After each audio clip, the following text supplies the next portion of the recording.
और ये भी फरमाया अगर किसी ने किसी गुनाह से तौबा कर लिया तो उसको पिछले गुनाहों की आर न दिलाई जाए। अल्लाह के हबीब सल्लल्लाहु तआला अलैहि वसल्लम के यहाँ अफ़्व दरगुजर का, माफ करने का इतना ज्यादा सिस्टम मिलता है। तो जंगों के जो हालात में आज आपको बता रहा हूं, दुनिया किसी भी हद तक गिर सकती है और गिर रही है। ये दुनिया में पहला ऐसा मंजर है कि जंग में कैदी जो गिरफ्तार होकर के आए उनको ये ऑप्शन रखा गया, माल नहीं है तुम्हारे पास फिदिया देने के लिए, कुछ नहीं है, लेकिन कोई हुनर जानते हो तो 10 सहाबा को वो हुनर सिखाओ, तुम आजाद हो जाओ। है कोई दुनिया में इस तरह आजाद करने वाला? मुझे बताओ। जिंदगियां सड़ गई मेरे अजीजों। मैं जानता हूं कुछ ऐसे लोगों को जो 40-40 साल तक कैद में रहे, लेकिन किसी को उन पर रहम नहीं। जिंदगियां खत्म हो गई, ना अफ़्व दरगुजर का कोई निजाम है, कोई सिस्टम नहीं है इंसानों को माफ करने का। ये तो रसूल मुख्तार सल्लल्लाहु तआला अलैहि वसल्लम है। यहां तक कि मेरे अजीजों, इस्लाम लाने के बाद मेरे आका सल्लल्लाहु अलैहि वसल्लम ने फरमाया कि उसको उसके पिछले कामों की आर न दिलाई जाए। और यह भी फरमाया अगर किसी ने किसी गुनाह से तौबा कर लिया तो उसको पिछले गुनाहों की आर न दिलाई जाए। अल्लाह के हबीब सल्लल्लाहु तआला अलैहि वसल्लम के यहाँ अफ़्व दरगुजर का, माफ करने का इतना ज्यादा सिस्टम मिलता है। तो जंगों के जो हालात में आज आपको बता रहा हूं, दुनिया किसी भी हद तक गिर सकती है और गिर रही है, मगर निजाम इस्लाम ये है कि अगर जंग भी हुई है या कहीं पर लड़ाइयां हुई हैं तो सिर्फ अमन कायम करने के लिए, फसाद को जमीन से खत्म करने के लिए। जिस तरह से डॉक्टर इंजेक्शन मारता है तो ये नहीं है कि तुम्हें सुई चुभा करके दर्द देना चाहता है। इस बज़्म में मकसूद है इस्लाह मफासिद। नश्तर जो लगाता है वो दुश्मन नहीं होता। अजीजा ने गिरामी वक़ार, मैंने बहुत सारी चीजों को कंपेयर करके देखा है, कहां कहां किस तरह की जंगें हुई, कितना कत्ले आम हुआ, वो सब में जाकर के आप इस्लामी जंगों को कंपेयर करके देखें। मैं दावत देता हूं फिक्र करने की, पढ़ने की, मुताले की। नौजवानों को एक बार देख करके तुम बताओ, फिर अपने रिसर्च के बाद, स्टडी के बाद तुम्हें पता चलेगा दुनिया की जंगें किस लिए हुआ करती थी और इस्लाम के। मैं उन बादशाहों की बात नहीं कर रहा हूं जो जालिम बादशाह बनाम मुसलमान रहे। बनाम मुसलमान जो बादशाह रहे उनकी मिसाल मत देना। हाँ, मैं उन लोगों की बात कर रहा हूं जिसमें अबू बकर सिद्दीक आते हैं। मैं उनकी बात कर रहा हूं जिसमें उमर फारूक आते हैं।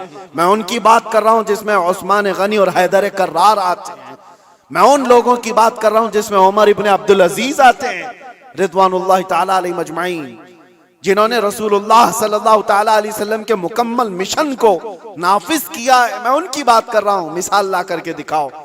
हाँ, अगर जालिम बादशाहों की कुछ तुम्हें इक्का दुक्का मिसालें मिलती हैं तो मैं उसको इस्लामी मिसाल नहीं समझता। इस्लाम से जिसका ताल्लुक होगा वो जुल्म और बर्बरियत नहीं करेगा। और दूसरी बात, आखिरी मैं आपको बताऊं, ये दौर भी वही है, पहले का दौर भी ये चलता आ रहा है। दुश्मनों के साथ मुकाबला करने के लिए जवां मर्दी के साथ मुकाबला करो, जो इस्लाम ने बताया। आमने सामने मुकाबले होते रहे, लेकिन पहले से मैंने देखा है, सिर्फ और सिर्फ इस्लाम को छोड़कर मैं बात कर रहा हूं, दुनिया की सारी कौमें दुश्मन को हराने के लिए, मुकाबला करने के लिए जिन चीजों का इस्तेमाल करती आ रही है वो जलील चीजें, दो चीजें, दौलत और औरत। वो अपनी बेटियों को तक दुश्मन के घर भेजने पर राजी हो जाते। कितनी ऐसी मिसालें आपको बताऊं। लेकिन इस्लाम ने कभी इस चीज को न जायज करार दिया और न ही कभी ऐसे काम को प्रमोट किया कि कोई अपनी बेटी, क्या अपने गुलाम की बेटी को भी किसी दुश्मन के घर की जीनत बनने नहीं दे सकता, चाहे वो जंग के हालात में ही क्यों ना हो। जंग के हालात में क्यों ना हो। सुल्तान सलाहुद्दीन अय्यूबी के कितने सिपह सालारों को खरीदने के लिए सलीबियों ने अपनी बेटियां भेजी, कितनी बेटियां भेजी। वो वफादार खवातीन आती थी उनकी, और यहां पर वरगला करके अपने दामे फरेब में फंसाने के लिए हर मुमकिन कोशिश करती रही। सिपाहियों में शहवत को फैलाना सुल्तान तक पहुंच गई। आज भी कई बादशाहों के हरम सराओं की जीनत बनी हुई हैं दूसरों की बेटियां। ये जमाने में हर कौम अपनाती आई है। लेकिन इस्लाम ने कभी इसको प्रमोट नहीं किया, कभी नहीं। बल्कि सिद्दीक अकबर रदी अल्लाह ताला अन्हु के ज़माने में एक यहूदी खातून आई और कहा मैं मदीने छोड़कर यमन जाना चाहती हूँ। यहूदी औरत थी, कहा मुझे घुटन महसूस हो रही है, मैं यमन जाना चाहती हूँ। सिद्दीक अकबर ने कहा कोई बात नहीं। 2 जवान सहाबा को उस खातून के साथ कर दिया और कहा इसको यमन तक सही सलामत छोड़ के आना। और उसको ऊंटनी पर सवार किया गया। 2 नौजवान सहाबी, यहूदी औरत है, मुसलमान औरत की बात नहीं कर रहा हूं, उसको यमन तक लेकर के गए। जहां जहां चेकिंग पॉइंट आती थी, लोग पूछते कौन है, कहां से आ रहा है, ये दोनों जवान जवाब देते खलीफा इस्लाम सिद्दीक अकबर की कोई मेहमान है, यमन जा रही है। कोई सर उठाकर नहीं देखता था। वो खातून यमन पहुंचती है और उसके बाद सारे लोगों को, अपने कबीले को, खानदान को जमा करके कहती है मैं तो वहां से ये सोच करके आ रही थी कि ये मुसलमान वहशी होंगे, हमारी इज्जतों पर हमला करेंगे, मगर पूरे सफर में मैंने 2 जवानों को देखा, एक बार भी नजर उठाकर देखने को तैयार नहीं। मैं गवाही देती हूं कि इस्लाम सच्चा है और मदीना ही पुरअमन है। मैं वापस जाती हूं उसी हरम में जहां रसूलुल्लाह ने अमन के पैगाम पहुंचाए थे। ये बेटियों की हिफाजत के लिए, आपको पता है औरंगजेब औरंगजेब औरंगजेब, आज दुनिया भर में ये जो एक छवि को खराब करने की कोशिश की जाती है, तारीख को तोड़ मरोड़ कर बताने की, आपको पता है।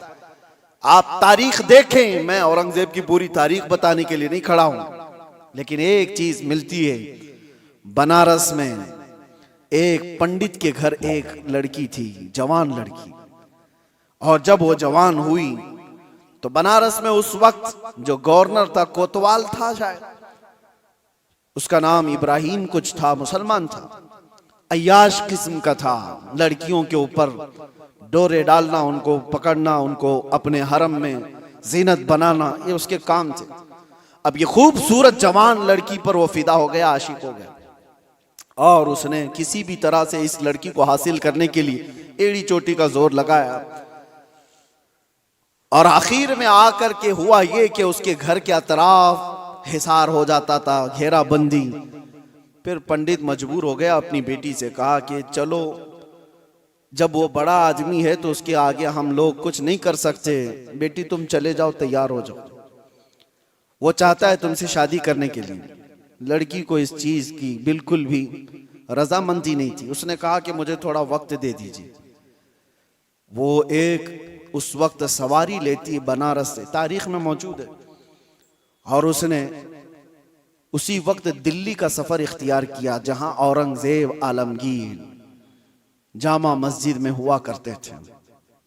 जुमा का दिन था, ये खातून मर्दाना लिबास पहन करके गई, लड़कों का लिबास पहन करके। जब बादशाह इस्लाम उस वक्त के सुल्तान निकल रहे हैं और लोगों से उनकी हाजतें पूछ रहे हैं, उसी वक्त ये लड़की खड़ी थी। औरंगजेब ने अपनी चादर उठा करके दे दी और कहा बेटी, इस लिबास में तुम्हें अच्छा नहीं लगता, तुम अपना चेहरा ढाक लो, तुम अपना सर ढाक लो, और तुम्हारी क्या हाजत है। तो उसने कहा कि मेरी हाजत कुछ तवील है, मैं आपको तनाई में सुनाना चाहती हूँ। बुला लिया।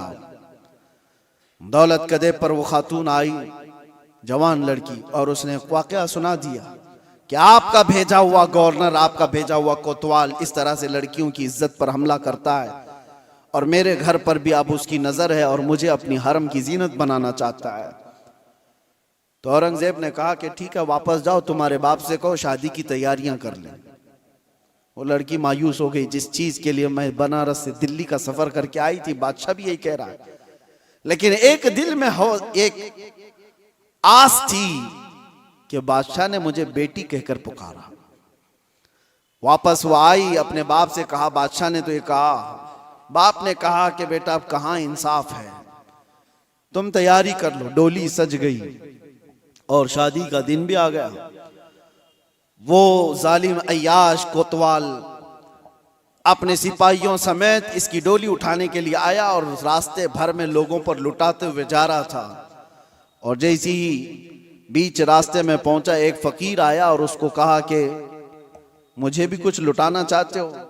उसने कहा नीचे जितनी गिरी हुई हैं वो सब उठा ले।